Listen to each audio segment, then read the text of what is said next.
साथीहरु अहिले चाहिँ म स्टुडियोमा छु मेरो घर हो गीत रेकर्ड गर्न आँटेको छु मलाई कसै रोक्न सक्दैन भन्ने रिया पुन्जीको चाहिँ अब रेकर्डिङ सेसनहरु देखाउने छु यता कसै रेकर्ड गरिन्छ भनेर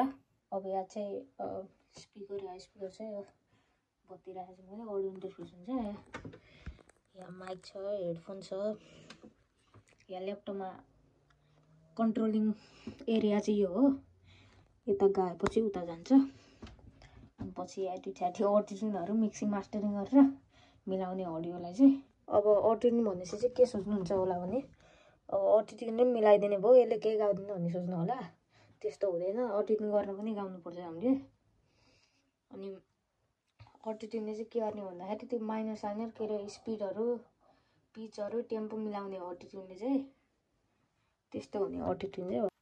अब यहाँ पसेपछि चाहिँ रेकर्ड गर्ने बेलामा चाहिँ हेडफोन लगाइन्छ हेडफोन लगाइन्छ अनि त्यसपछि ट्र्याक पनि यही सुनिन्छ मेरो आवाज पनि यही सुनिन्छ अनि त्यसपछि रेकर्ड गराइन्छ अब चाहिँ रेकर्ड गराउनु पर्यो त या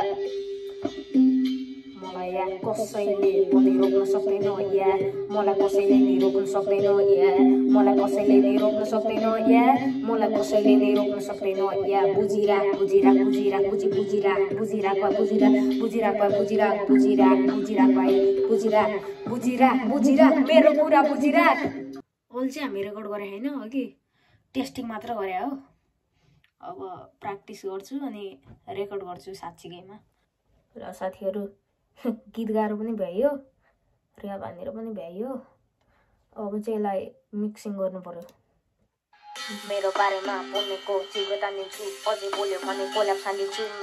मेरो बारेमा बोल्नेको तीव्रता लिन्छु अझै बढी बोल्यो भने कोल्याप हालिदिन्छु